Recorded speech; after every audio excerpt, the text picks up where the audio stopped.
Okay, there we go. One thing I want to say at the outset, when you apply for a Fulbright grant, you have to have a project. My project had two parts to it. One part was that I said to the Fulbright organization that I had a background in teaching assertiveness. We will come to assertiveness tomorrow when we talk about conflict. But I also said part of what I teach and research has to do with the problem in the United States of loneliness. And in Japan, there is the phenomenon of hikikomori and other kinds of what we call clinically significant loneliness, where loneliness can become so intense that it actually threatens your health. So what we are about to talk about, we're going to talk about friendship.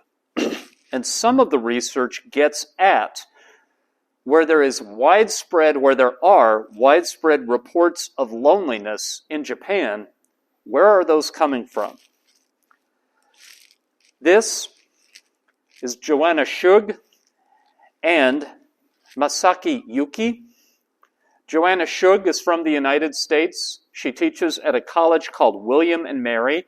Masaki Yuki is at Hokkaido University. They've collaborated for a very long time. And the construct, the idea that they have researched together, I just realized, does not appear on the slide at all, which is one of the silliest things for me to have left off the slide, because it's mostly what we're going to talk about for this entire period.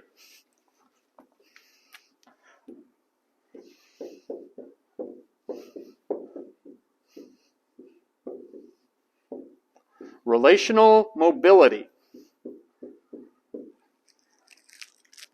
Basically, they're finding in Japan, people report that in their adult life, late high school on, the ability to make friends, the opportunities to make new friends, very, very, very limited.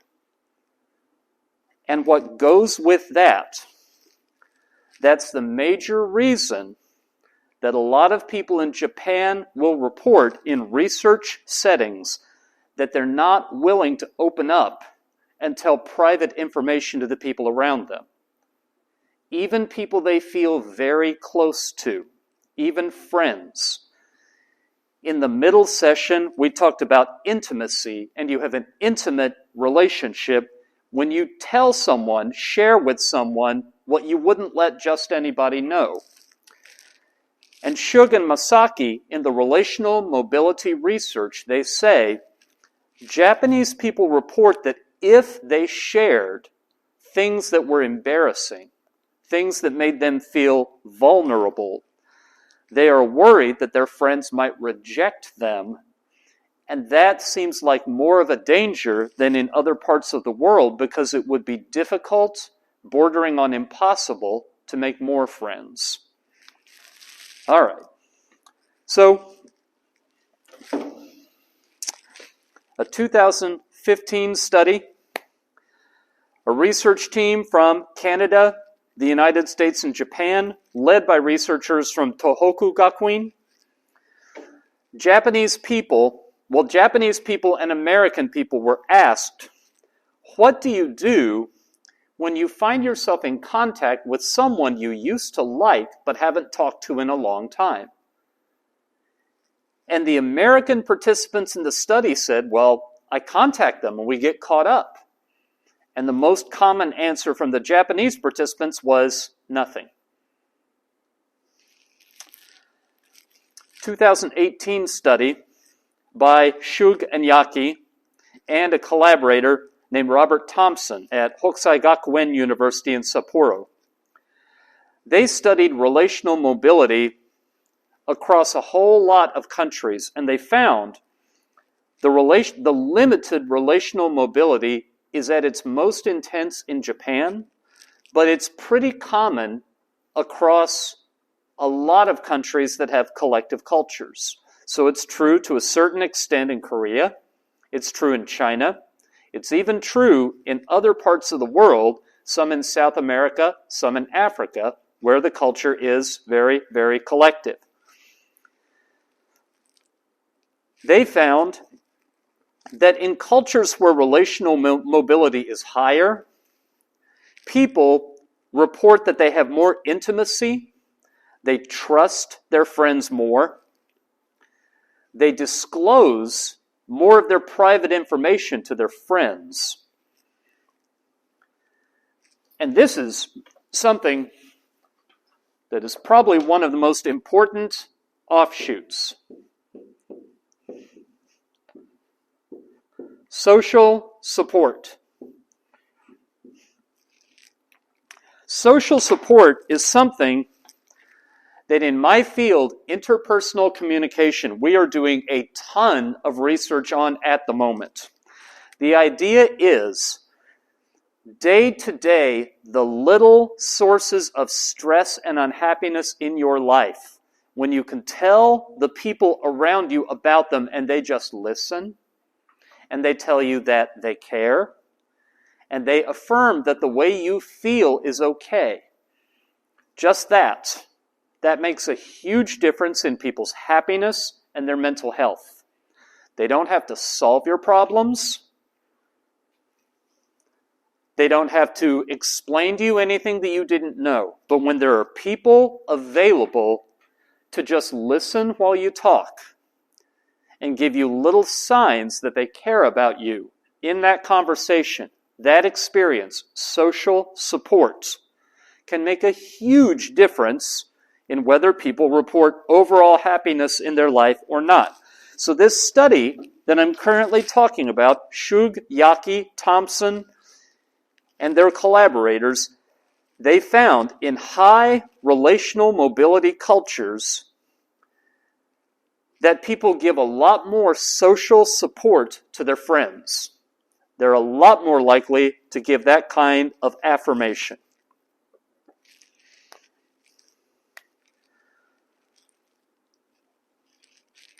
Another study published just last year, 2022, a lot of these are very recent, by a team of researchers at Waseda University. They were looking for what is happening in the lives of people who report that they're very lonely. And they found that people who reported loneliness did have fewer friends, but they also reported low relational mobility. Not just that they didn't have very many friends, but that they didn't think they had any opportunity to make new ones. Because some people said they had only one or two close friends, but if they reported they had opportunities to go out and make new ones, they did not say that they were lonely. Earlier today, we talked about, in the last session, Hiromi Taniguchi, our expert on Japanese marriage. She published work in 2019 where she was looking at the link between self-construal, remember our discussion yesterday, between that and loneliness. And it was interesting, she focused only on Tokyo because she said you can find a difference in Japan between Tokyo and the rest of the country when it comes to independent versus interdependent self-construal. In Tokyo, people are more likely to balance both of them, to have independence and an independent idea of who they are, but also to moment in interacting with other people be very interdependent. So what she did, her working hypothesis was that people who had an interdependent self-construal, they would actually, the social support they got from other people would be very powerful and very believable because they were so tuned in to the people in their life that the support they got would just be great. That was her hypothesis. And the data did not support it. She found that with the standard measures of self-construal, people higher in interdependence reported they got very little social support. And what I think she might be missing is that people who do see themselves as interdependent, it seems very dangerous to open up and talk about anything that might make them vulnerable, the whole self-disclosure problem. She mentioned in passing some work that I have not yet had a chance to read, but she said worldwide, people in collective cultures report higher levels of loneliness than people in individualist cultures.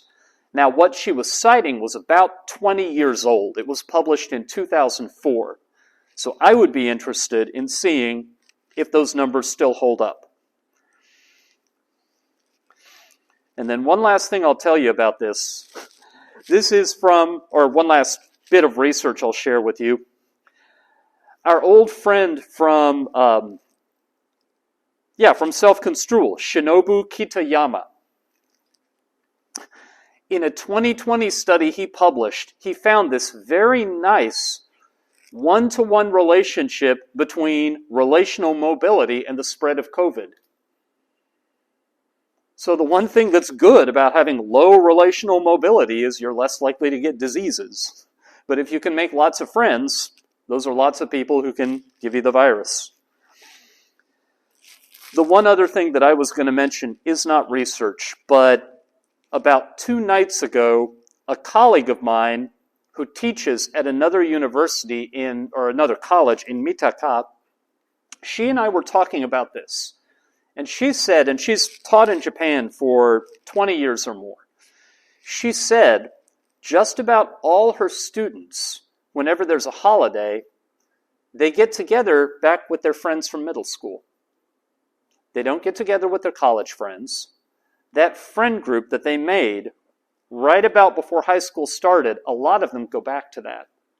And they sometimes say they don't even really like those people, but that's just their group. All right. So what's the contrast with the United States? In the United States, social support is freely offered between friends. Disclosure of negative feelings is freely offered between friends, even friends you have not known for very long. One trade-off, just in case I'm making it sound like everything is bad for people in Japan and great for people in the United States. Higher relational mobility comes at a price. You can go out and make new friends, but so can your friends. And so sometimes it's not that unusual for people who really like one another for a long time to kind of drift apart.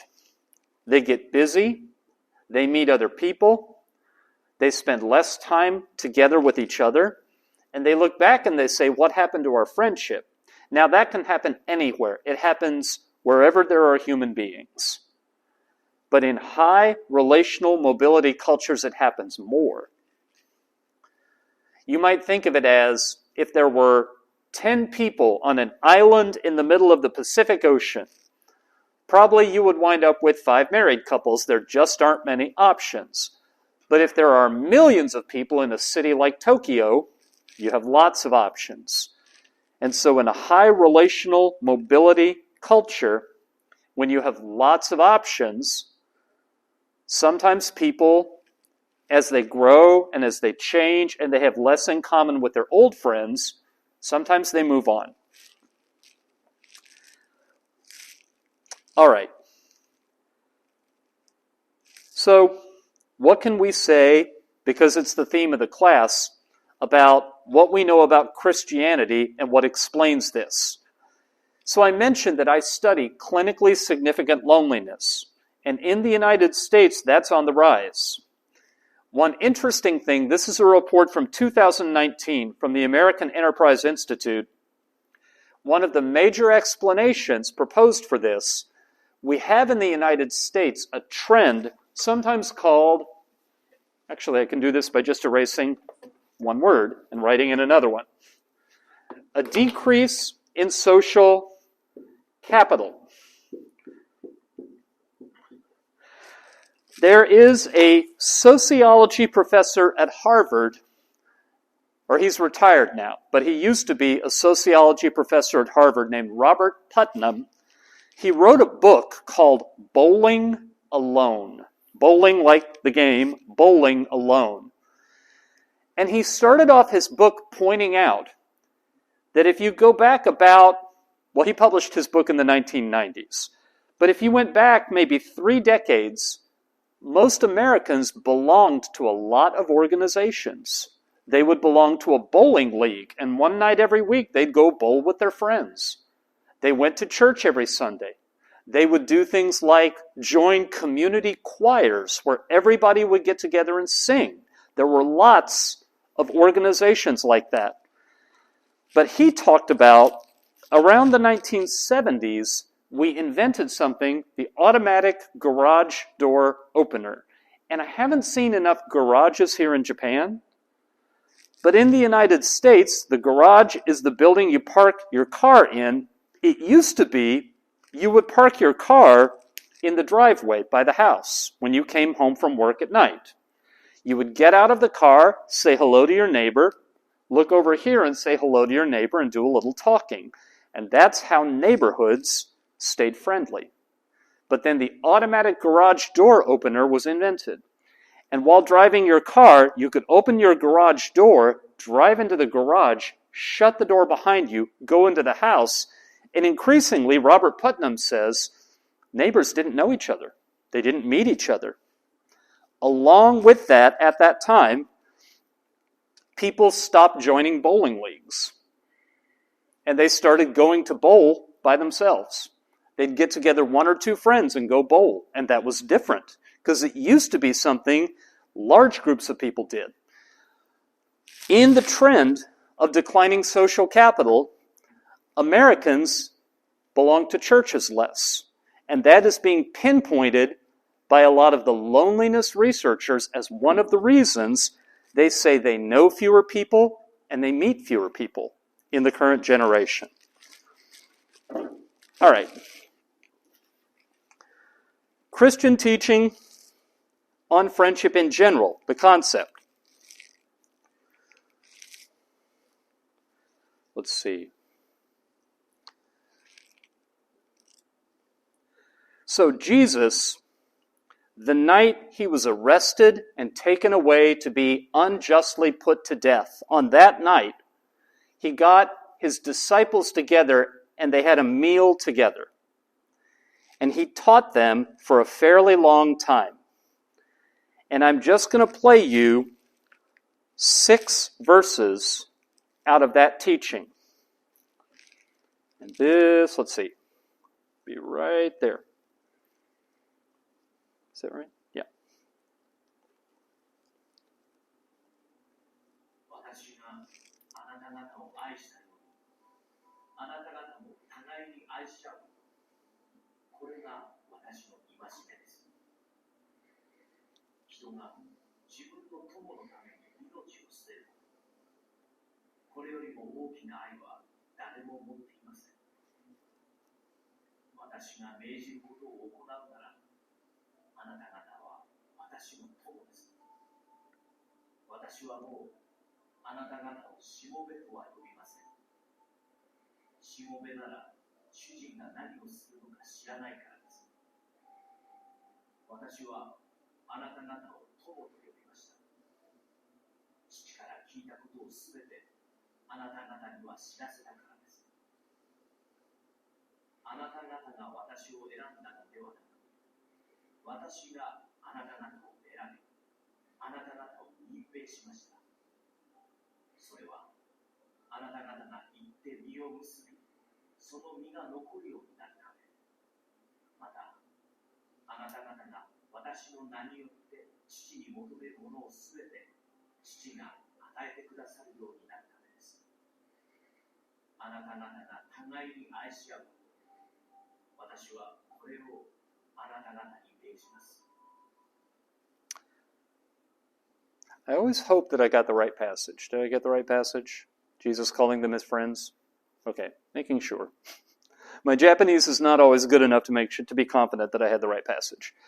So Jesus, the last time he met with his apostles, his disciples, he said, "You are my friends. You're not just my servants. You're not just my followers. I am laying down my life for you. And so a big part, we started talking about the basics of Christianity, saying that Christianity is about people being invited into a relationship, about being daughters and sons of the creator of the universe. And Jesus, he was a teacher, a religious teacher, and the people who came out and followed him became his students. And at the very end of his time, traveling with them and teaching them, he said, "You're not just my students, you're my friends." And that is something that's taught to everyone who is a Christian about the importance of friendship. That was the relationship that Jesus declared that he had with us.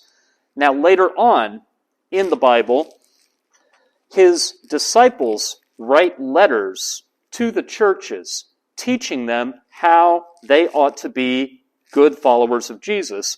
And I'm just going to play you 3 or 4 individual verses and see if you notice something. Okay.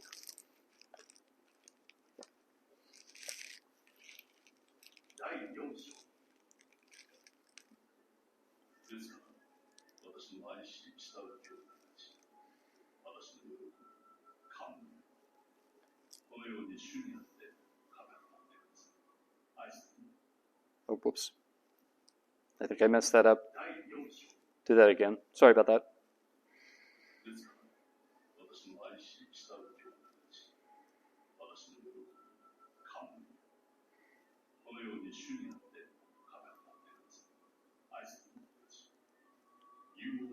Okay, so that was Philippians 4:1.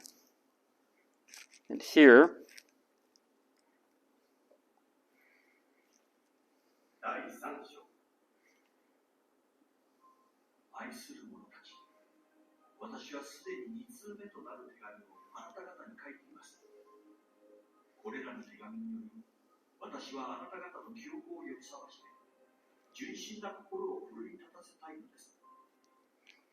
two more. 1 John chapter 4, verse 7.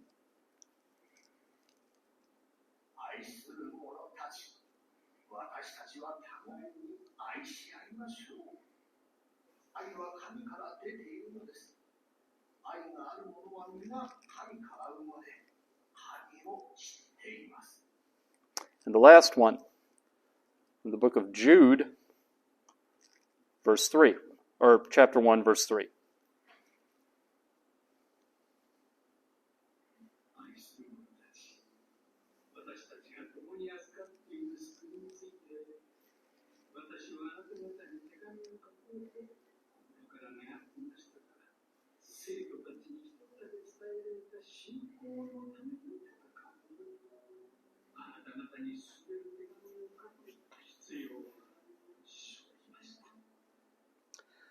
Do you notice each one of them in addressing these letters again and again they say, "My friends, beloved friends, my friends." In the ancient world, you had to be pretty cautious about who you named a friend, because friends could make some pretty steep claims on you. They could, I just realized I'm missing something. Friends could make some pretty steep claims on you. They could ask you for a lot of different kinds of support. They could live under your roof. They could eat at your table.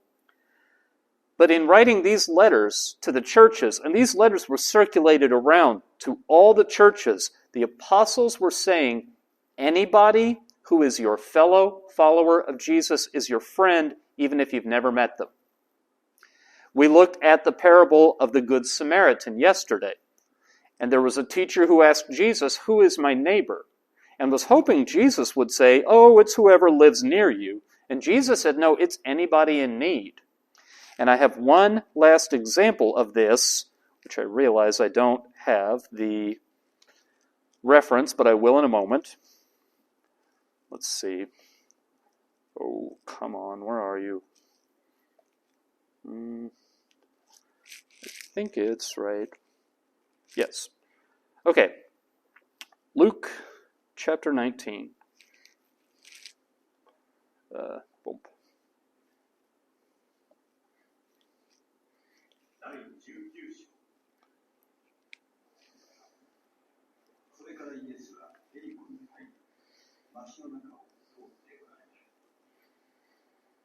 とそこにザーカイという女の人がいた。彼は酒税人を感じられ、金持ちであった。彼はイエスがどんな方かを見ようとしたが、背が低かったので、群衆のために見ることができなかった。それで先の方に走っていき、イエスを見ようとして、一時分は木に登った。イエスがそこを通り過ぎようとしておられたからであった。イエスがその場所に来ると、上を見上げて彼に言われた。ザーカイ、急いで降りてきなさい。私は今日、あなたの家に泊まることにしているから。ザーカイは急いで降りてきて、喜んでイエスを迎えた。人々は皆、これを見て、あの人は罪人のところに客となったと文句を言った。しかしザーカイは立ち上がり、主に言った。主よ、ご覧ください。私は財産の半分を貧しい人たちに届けします。誰かから脅し取ったものがあれば、4倍にして返します。イエスは彼に言われた。今日、救いがこの家に来ました。この人もアブラハムの子なのですから。人の子は失われたものを探して救うために来たのです。So something I have to tell you a little bit of what is going on here with, I think the text named him Zacchaeus. In the English Bible, it's Zacchaeus. It said that he was a tax collector. Now, this part of the Bible happened in what is today Israel, but a particular part of Israel surrounding Jerusalem called Judea. And at the time, they had been conquered and they were ruled by Rome. And Zacchaeus, he was a tax collector, which meant he would go and collect money from everyone living there and give it to the Romans, which meant he was cooperating with the enemy. So his neighbors, everyone living around him, hated him, bitterly hated him. And Jesus befriended him. Jesus didn't just say nice words to him. Jesus went to his house to stay and eat a meal. And he did that with the most hated person in the community. And Zacchaeus decided he was going to stop stealing and treating his neighbors unjustly. And Jesus said, that's what I came to do. And that's the example of friendship that Jesus set. And so that is a big part of how Christians are taught about why it's important to be willing to make friends so freely and even at risk to yourself. Because what shows up in the relational mobility research is it's dangerous to open up. And the biblical teaching, which we will get into a lot more tomorrow in the first session, is yes, it is dangerous to open up. Do it anyway. Now, one little detail I want to throw in is to say, I have found one of my best tools for making friends. I teach relational communication, and we have a unit about attractiveness. We talk about what is it that makes people attractive and draws them together. And people, my students, always want to know, are you more attractive if you're similar to each other, the same, or do opposites attract? What does the research say? Here's what the research says. Opposites can be very attractive, except you need to agree on the important questions. You need to agree on what's the meaning of life, what is right and wrong. If you're opposites on those, your relationship will not be good. But if you agree on those, you can be opposites on anything else, and it can be very exciting. So I have been in Japan since September 5th. And here are some of the friends I made. That's Max and Billa. They're a married couple. They're from Berlin. He's in information technology. She's a social worker. We have nothing in common. But they're Christians. And so we instantly had a lot in common. That's Erin. She is from Australia, and her family is from Malaysia. And she, for many years, was an attorney. I have very little in common with her. But she is my fellow Christian, and that was the instant icebreaker. We agree about the meaning of life, the purpose of life, and right and wrong. And best of all, and you're going to see how long my goatee used to be, back in 2019, I took a trip to Uganda. And in Uganda, I made friends with Peter. Peter is in marketing, and he was an MBA student at the time. We have nothing in common. I'm from the United States. He's from Uganda. But he emailed me unexpectedly 3 days ago just to see how I was doing. And I told him I have this session on friendship, and I'm going to include him in it. And he was really excited, so he said to tell you hello.